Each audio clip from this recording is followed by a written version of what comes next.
Ready, hunt!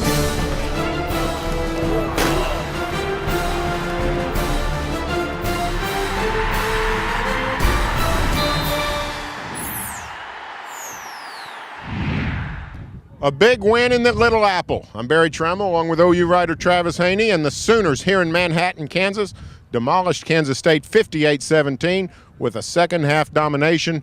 Sooners are back in the saddle. Maybe not for the national championship race, that's to be determined, but definitely back on track. Travis, a dominating performance. 17-14 at one point in this game. You thought Kansas State might hang around, might be able to run the ball enough to make this something of an interesting game in the second half. Then they just take off. 5 straight touchdowns in 5 straight possessions, something you certainly didn't see last week in that Texas Tech game. They had to bounce back, and they did. Landry Jones, a landmark day, a OU record 505 passing yards, 5 touchdowns. That Sooner offense really got in gear. Even in the first half, when it was a good close game, 23-17, the OU offense clicked. Well, if you set an OU passing record, at least in the last 10 to 13 years, you've done something. And for Landry to hit 500 yards, Burroughs had 10 catches in the first half. This offense finally looked like it did. Probably the last time we'd seen it was the Texas game.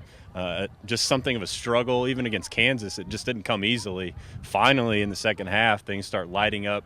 Jazz Reynolds making crazy catches all over the field. Roy Finch running around.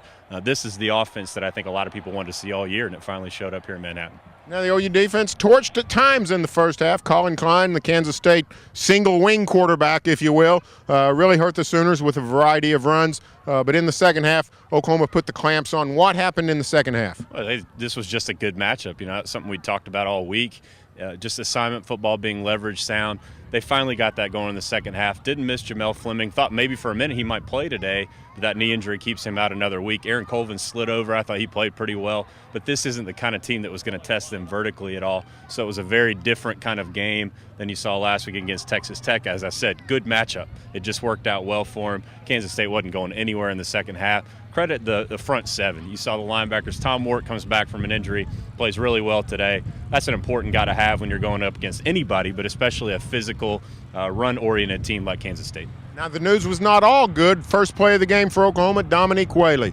The great story at tailback, the walk-on who's become first team, suffered a fractured ankle, probably lost for the season. Roy Finch replaced him. Played well. What does this mean for the Sooners going forward at tailback? Yeah, for Dom, it's just unfortunate. First play of the game, he's out there blocking, and a guy just kind of rolls into him. Not what you want for anybody, but for a kid who's a walk-on, who's worked so hard to get in this position, a lot of national attention for Dom, and this is the end of the season, so you hate to see that. As you mentioned, Roy played pretty well in his absence. Brendan Clay has had a shoulder thing. He really hasn't factored in. Freshman Brandon Williams, I don't think he's there yet. He doesn't seem like he's an answer for the Sooners, so a lot of the focus now goes on to Roy Finch, and can he be durable week in and week out enough in the month of November for them to have some semblance of a running game to go with whatever Landry in the passing game did. Yeah, but all in all, a great win, 58-17. Now the Sooners go home to host Texas A&M. Stay tuned for further OU coverage every day in the Oklahoman and here on News OK.